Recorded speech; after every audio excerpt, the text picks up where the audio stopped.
For the past few years, superhero movies have grown stale and overrated. There, I said it. Maybe the genre was just never meant for me, but I swear there's just been way too many of them coming out, and in a rapid pace. You couldn't even stop to appreciate and soak in the experience of one of them before BAM! Here's another movie, bitches! Let's toss in a few cameos from another series and hint at the sequel that no one was going to be surprised about while we're at it. You keep giving us attention, we'll keep beating this dead horse. Sorry, I apparently had to get that out of my system. But really it isn't fair, you know? Marvel got their big film orgy, and DC Comics, well, they certainly tried. But where's the Dark Horse comic love? They got some good stories that could be adapted to film. You know, like Hellboy, or The Mask, Tank Girl, Mystery Men. What the hell is Mystery Men?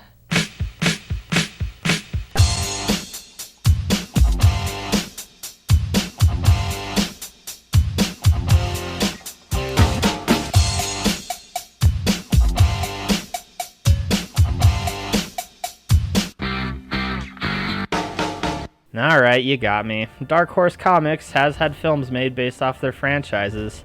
Some more successful than others. Smokin'! The big difference, though, was the decade. This was generally around the time when the marketing strategy wasn't to shove as much shit in your face as possible. Now, superhero films only came out a few years at a time, and each time you never quite knew what you were gonna get. Enter 1999 and Mystery Men, based on a little-known comic series by the same name and starring B-list comedians. Sound interesting? You bet your ass it does. Let's check it out. The story takes place in Champion City, your atypical futuristic metropolis set in nowhere in particular USA. We're dumped into a wild and crazy party full of elderly people. Interesting place to start your superhero film. I guess this is great if you ever wondered what retirement homes would look like in the future. Artie Lang and his goons bust in to snatch Sterling from some stupefied seniors when our heroes step in. William H. Macy, aka the Shoveler, his superpower is being a damn good shoveler. Hank Azaria, aka the Blue Raja, his power is throwing forks. And Ben Stiller, aka Furious, whose power is to mug at the camera. Much like Ben Stiller's real only talent. The rookie heroes don't really have their act together, though, serving only as a distraction for the real hero of Champion City to arrive. Enter Captain Amazing, who deals with the villains handedly and walks out taking all the glory for their thwarting. So Captain Amazing is your typical beloved celebrity personality who's really just an asshole behind closed doors. Not giving our would-be heroes the time of day, leaving the scene in a limo with his agent, and having a costume covered in sponsors. It's like this movie predicted the future of superhero films, but did so with its own antagonist, of all people. Captain Amazing has been on a downward spiral in popularity lately because all of his best nemeses are either dead or completely out of commission. Deathman! Deathman is dead. Okay, Father Doom. Life without parole. Apocalypto's doing 50 years, Armageddon's in exile, Baron von Chaos got the chair. Really? But there is one. Casanova Frankenstein is locked up in a nut house. Casanova Frankenstein. Now there was a supervillain. I know all the monikers in this movie are supposed to be silly and unimaginative, but Casanova Frankenstein, that's probably the best name in the history of everything. And wouldn't you know it, he's got a parole hearing at the asylum. Everyone's favorite person, Lance Hunt, is here to put in a good word from Captain Amazing himself. I implore you, let us grant Casanova Frankenstein a second chance. Everybody's into it, especially Casanova's fingernails. Within my soul I feel the choir, the singing Beethoven's immortal ode to joy, where all men become brothers. Oh yeah, they made a good choice. Meanwhile, at the Lakeside Diner, interesting name. Where's the lake? Also, I'm pronouncing it wrong. It's Dinier. The rookies have mixed feelings about the night's turn of events. Feeling inadequate with Captain Amazing stomping out crime more efficiently and having loads of money backing him up. Stiller is especially being a sore sport about the whole thing, and even goes so far as to assume Lance Hunt is Captain Amazing. Psh, they don't even look anything alike. Lance Hunt wears glasses. Captain Amazing doesn't wear glasses. He takes them off when he transforms. That doesn't make any sense. He wouldn't be able to see. Yeah, exactly. Heading home, they notice two of Casanova's old constituents. Tony C., I'll assume the C stands for Clarence, and Tony P., the Percival. Prudence? It's Eddie Izzard. The P is silent. Furious decides to tail them while the other two head home. And the family life of the Shoveler and the Blue Raja reveal that their hobby of being superheroes aren't just going unappreciated by the general populace, as Macy's wife just wants him to be a normal husband and dad, and Azaria's mom is more concerned that he may be on drugs. I think this whole damn movie is on drugs. The hell is with all the extreme close-ups? These don't happen to emphasize weird or surreal parts of the movie. No, this is just during normal back-and-forth conversations. It's making me claustrophobic. Over at the Frankenstein place, Izzard and Casanova have a reunion where they talk about disco, because, in case you didn't know, that's Izzard's whole shtick. Do you hear the people saying that disco is dead? Disco is not dead. Disco is life. Yes, Tony, that is the passion. I guess you could say disco's staying alive. Nah. Also, Maleficent is here. She was one of the advocates for Casanova's release at the asylum. I have no idea what her name is, and I'm pretty sure she disappears from this movie after a couple of scenes. Huh. Anyway, Casanova blows up the asylum, and Stiller snoops around outside the castle and witnesses Captain Amazing make a house call. Captain Amazing, what a surprise. The two have a chat like old friends. Captain Amazing rattling off all the booby traps Casanova has set up in various locations. We know each other so well, don't we, Lance? What? Captain Amazing is Lance Hunt? Oh shoot, they're both played by Greg Kinnear. Man, that's some great makeup. Amazing may have thought of the submicronic laser, the psychotropic bacterium dart launchers, and the cold fusion ultrasonic neurostunner, but he forgot to account for the chloroform deploying portable enticement snare. Idiot. Hot dang! Casanova straps Amazing to some sort of machine and says by midnight tomorrow night he'll be dead and Champion City will also be in peril. I'm not sure I understand the captain's original plan here. He was about to oust Casanova for blowing up the asylum, but Captain Amazing's vouching for Casanova was what released him from the nut house in the first place. So, what, Amazing was just going to arrest him the same night he was released and be all like, sorry folks, guess I was wrong about setting one of my arch villains free? I don't know. Seems like the kind of plan that was just asking to be foiled to carry the plot along. Not that his plan is any better once in Casanova's custody. Maybe we release the captain to the authorities. I say that you're completely reformed. Wink, wink. There's rejoicing in the streets. Then, at that point, you do the whole destruction of the city thing. Yep. Still a dumb plan. But points to this movie for having the name Frankenstein be associated with mad science and not a lumbering monster. The next morning, the gang hears the news that Lance Hunt is missing. Champion City's best-known billionaire, Lance Hunt, has disappeared. Apu, is that you? And they head out to save him from Casanova's clutches. But their jive asses are intercepted by Izzard, Clarence, and their disco gang. The heroes don't freak out though. Instead, they find the disco gang's lack of consistent theming hilarious. Do forgive the impertinence, Governor, but what the devil does a pistol have to do with disco? Weak at best. I don't know, it's gold-plated. That's pretty disco. What should it be instead? A heroin needle? They get their asses kicked, and back at the lakeside diner, Furious has a thought. I'm talking about recruiting. There's plenty of guys out there who would kill to get in on our action. So now they're on the hunt for more heroes. That's when they get word that Kel Mitchell's in this movie, who they agree would fit perfectly with their group of forgotten relics of the 90s. That meant he may have superpowers. Hey, Dad, I'm going to my room with 3 strange men. You know, I usually save these kind of comments for at the end when I'm wrapping things up, but some lines genuinely caught me off guard with how funny they are. Mitchell explains his very specific superpower. I can only become invisible when no one's watching. So, You can only become invisible when absolutely nobody is watching you? Yes. Wow, that's kind of sad, actually. Poor kid's been ignored his whole life, and he's so naive that he thinks it's a superpower. At least that's what I take away from it. Mitchell's performance certainly gives off the vibe of a sad and stupid kid. Maybe growing up watching all that and Keenan and Kel has ruined all of his future roles for me. The gang has their doubts, but Kel convinces them he can get them in with other would-be heroes. There's the Pincher, the Pickler, Princess Headbutt, White Flight, and the Black Menace. They work together. Yeah, sure. I could come up with stupid superhero names too, like the Armless Tiger Man, or the Phone Ranger, Bouncing Boy. Oh wait, DC and Marvel already claimed those guys. The scene is interrupted by none other than the spleen.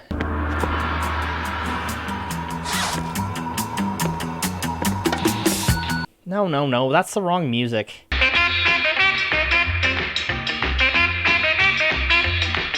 Why you guys so kissing me? It hurts my feelings. I'm a superhero too. I have powers. Yep, the spleen is played by Paul Rubens. He really is basically just Pee Wee Herman once puberty finally hit him, and hit him so hard it gave him a lisp. His whole bit, unfortunately, is to be the go-to source of all the movie's toilet humor. His special power, you see, is the ability to weaponize his own flatulence.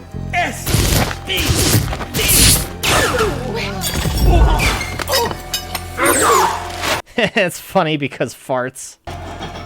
Silent, but deadly. It is an interesting way to have the audience connect more with the three main characters. They hate the spleen's guts, and boy howdy if I don't as well.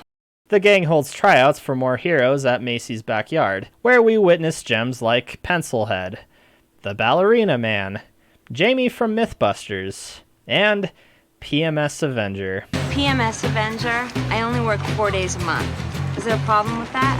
No. See, this is the weird thing about this movie. Like, every once in a while they shoot high with their humor, you know? There's some pretty clever lines and great comedic actors who can pull off good timing. But then the rest of it is just this low-brow and third-grade level humor. Now, and speaking of, here's Dane Cook. And I've been working on a theme song, kind of a Waffle Man! I am the Waffler! Golden crispy! Bad guys are history! Yeah! Needless to say, the whole thing was a wash. Until Janine Garofalo shows up with her didgeridoo bowling ball.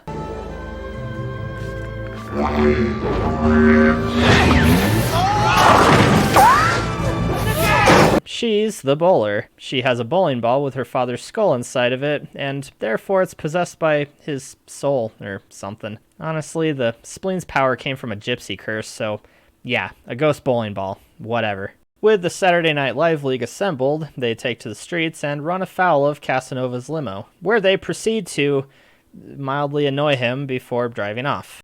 We do learn that Izzard was the one responsible for killing the bowler's father. Yep. Your baby bowler. Is that a problem? Hello. I'm the guy that gave your daddy the shaft. So, you know that's gonna be a thing later. The heroes then celebrate a job well done. Wait, wasn't the original plan to rescue Captain Amazing? Well, whatever. Izzard and the Disco Boys show up to challenge the group to a dance-off. Or just to shoot them. It admittedly would have made the Step Up movie shorter. Izzard is about to take the gang to Funky Town when they're saved by the mysterious Sphinx. The Sphinx is another superhero who's been gaining traction down south, according to the protagonists. I know this guy. Big crime fighter from down south. Big league hitter down there. South of what, though? Where the hell are we? The Sphinx has been following the B team and wants to train them to be more disciplined and, well, work as a team. I smell a montage, and it smells like Smash Mouth? Hey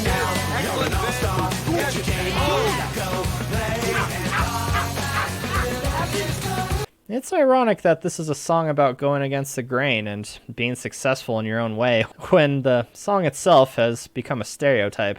Furious, the de facto leader, I guess, has a hard time being told what to do by the Sphinx, especially since a lot of his wisdom is pretty contrived. But until you learn to master your rage will become your master? That's what you were gonna say, right? Right? Not necessarily. So he rages off, leaving his friends conflicted about what to do. He's a baby. We've never gone into battle without him. Oh, jeez, if you love him so much, why don't you marry him? I don't know. Why don't you marry him? Why don't you? Why don't you? Why don't you? Oh yeah, and throughout this whole movie, whenever someone argues with Janine Garofalo, it always goes into this annoying back and forth. Yeah, that is it. Is there a problem with that? Why don't you tell me? I don't know. You tell me. Why don't you tell me? Why don't you tell me? Why don't you tell me? Why don't you tell me? Again, just another half-assed attempt at humor that doesn't even compare to the watermelon bit. You will head off your foes with a balanced attack. And why am I wearing the watermelon on my feet?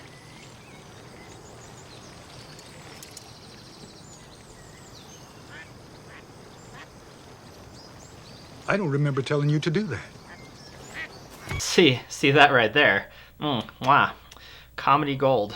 Instead of letting the heroes try to get their friend back, even though, you know, being a team is important and all that jazz, the Sphinx instead suggests that the team get some fancy new weapons. Dr. A. Heller, weapons designer. Oh yeah, Tom Waits is in this movie. Early on, he handed Macy a business card for his weapon invention gig, so they head to his place, an abandoned theme park in the middle of the desert. Why? Because he's an eccentric genius, that's why. They find him and... I don't think Waits knew the camera was on. He explains all of his weapons are non-lethal, which the team isn't too happy about. Until Waits demonstrates that he has the power of CG on his side.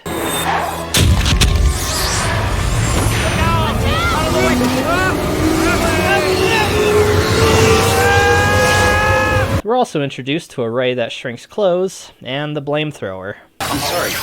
Your bad attitude is hurting this scene. Stop spitting on me, Eric. Shower already. Let it shower. Oh, using obnoxious editing and close-ups to vanquish foes, huh?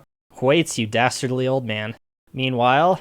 Oh, yeah, and Claire Filani's in this movie too. She works at the diner, and Stiller has a crush on her. She finally gives him the time of day to help him with his troubles. Stiller's whole hang-up is how to get back and rejoin the team, while still being his alter ego Furious. Too caught up in the superhero bit to realize that being himself is more important.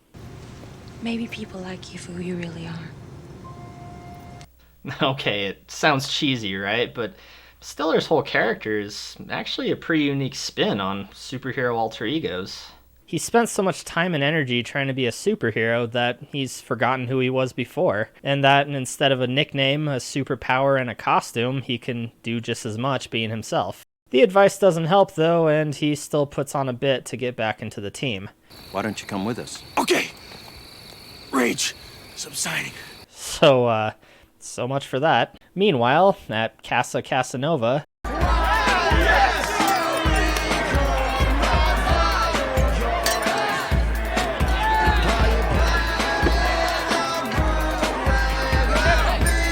Frankenstein fills in the various Champion City crime rackets of his new evil scheme.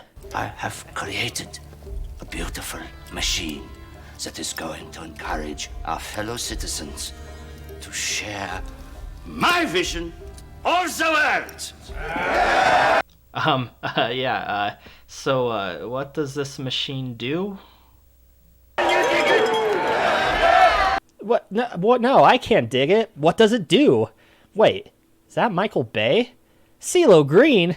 Oh my god, what is happening? Team Furious sneaks into the mansion to find Amazing. Right then, I'll go and scout out a way in. What should the signal be? Karoo. No, what about whippoorwill? Whippoorwill? While Team Rejects wait outside for trouble. Don't let me shoot! Is he doing what I think he's doing? The hell was the point of this scene? Just go with it.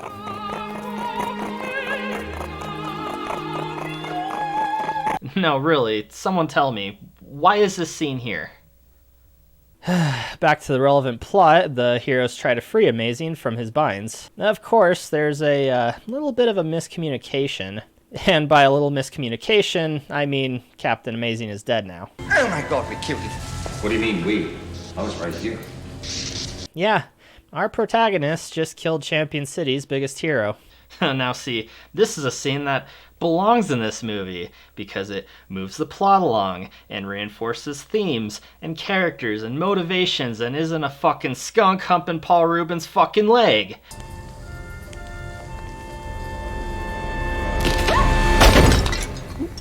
He's dead, Jim. The heroes, though, are more concerned with whatever that crazy-ass machine they just used was, and head back to Waite's pad. Oh, thank God. He'll explain what the machine does. It creates a cloud of radically fluctuating free deviant chaotrons which penetrate the synaptic relays. God damn it. Everybody's ready to flee the city when Macy says, This is egg salad. Yeah. He's got a point. This is our fight, whether we like it or not. Just we few. We're not your classic superheroes. We're not the favorites. We're the other guys. I thought that was Wahlberg and Farrell. So what do you say? Do we all gather together and go kick some Casanova butt? Or do I eat this sandwich? Yeah, sandwich! Oh, right, they choose to save the world instead. Man, if only they had a Herkimer battle jitney. At the auto yard, there's this old Herkimer battle jitney. Sally's always telling me to junk it. Wait, you have a Herkimer battle jitney? The heroes then head out to restock and say goodbye to their loved ones, which means the gig is finally up for the Blue Raja. But his mom is surprisingly cool about the whole pretending to be a Brit living in India thing. Better get going. Got a city to save. Jeffrey. Yeah. Do the accent. Well, I'd love to stay and chit-chat, Mother, but I fear I must away with me. Our metropolis is in the clutches of a madman. Oh, now do the Jerry Lewis scientist. These babies will be in the stores while he's still grappling with the pickle matrix. Glavin. That one's my favorite. Macy gets through to his wife that what he's setting out to do is actually important for their family's safety, regardless of if they abandon him for it. And for Lonnie, wants to know Stiller's real name. My real name's Roy.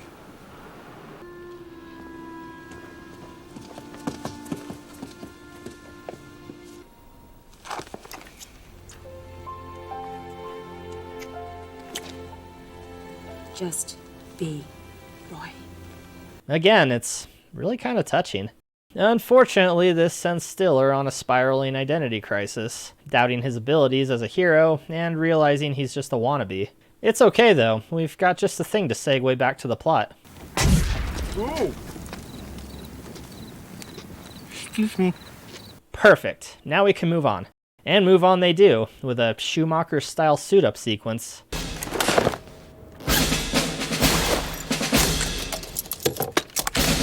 No rubber nipples, though. Really missed an opportunity there.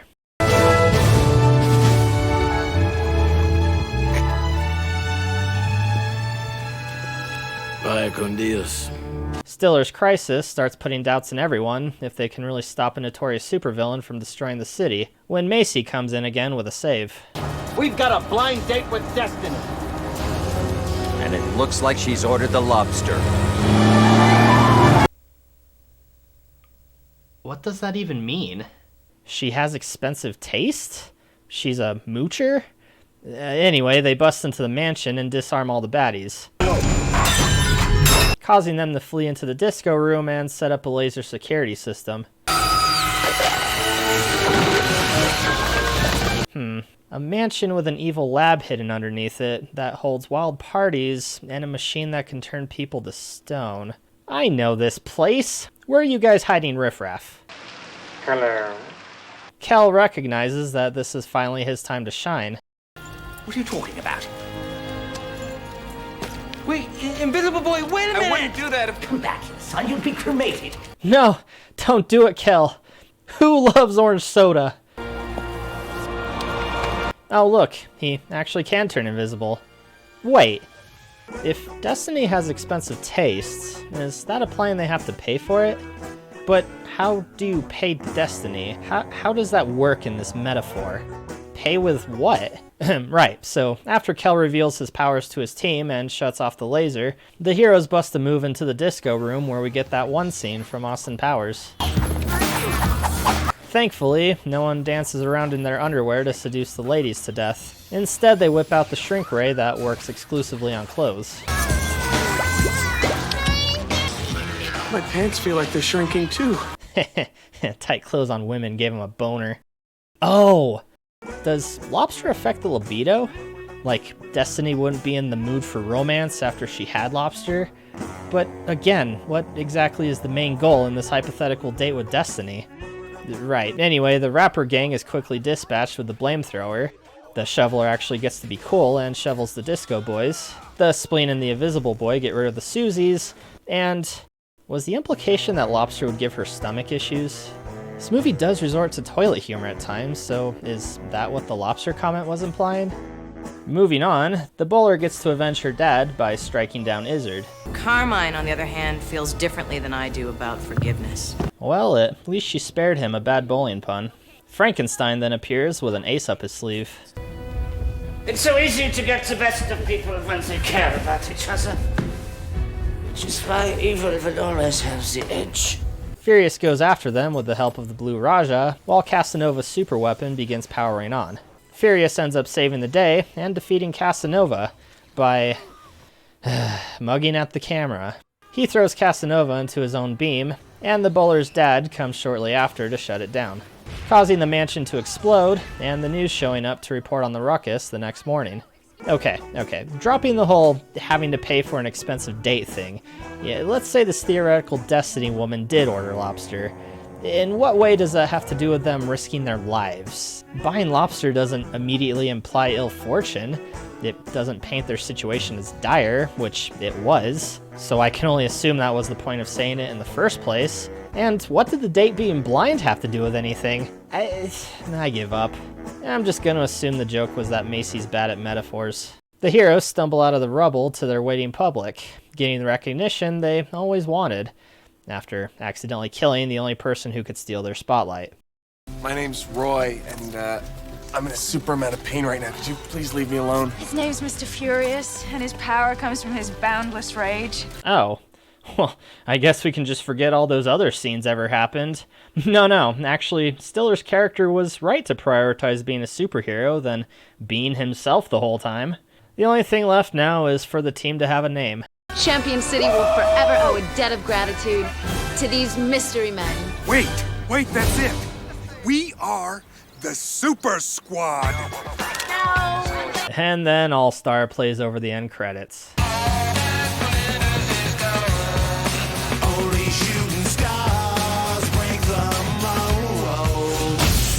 It's a shame Smash Mouth doesn't get more credit. You know, thanks to their one song that just gets way overused. You ever listen to Astro Lounge? There's some decent stuff there. Fallen Horses, I Just Want to See, Then the Morning Comes, Who's There? Anyway, Mystery Men. You know, judging it by today's standards of superhero movies, I think it's actually pretty good. The plot honestly does a good job of giving each character their own arc, despite the amount of characters it has to work with. More than I can say about some more popular superhero franchises.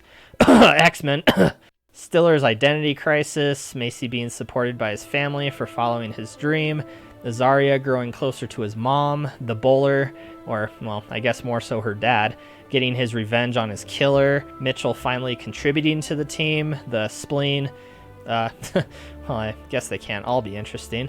No one really liked him, but by the end of the movie, he's an accepted member of the team, so there's that. The Sphinx didn't have any kind of arc, but he's supposed to be the mentor, so again, going by today's standards, that crap they'd probably leave for some underwhelming prequel.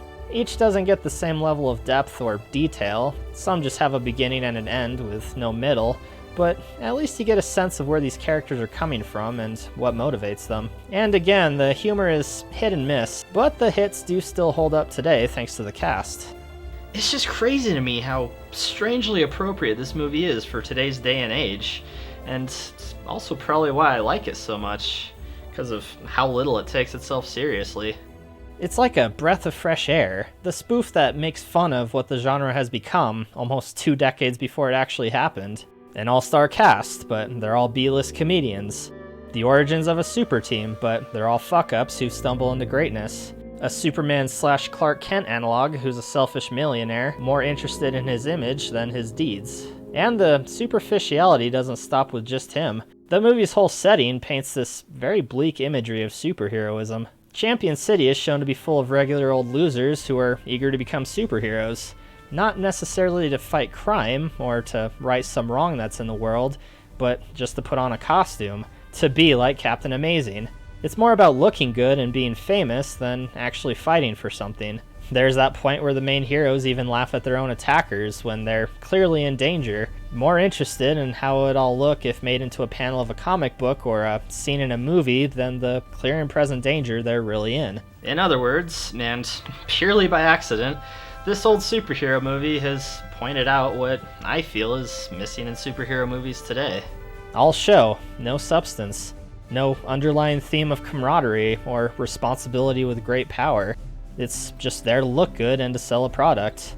I don't know, the cynicism's probably just coming from me being burnt out on all the superhero movies, but somehow, this forgettable film from 1999 convinced me it could predict the future of its own genre, and gave it a well-deserved thrashing. I guess you can say, superhero movies, they have a blind date with destiny. And it looks like she ordered the lobster.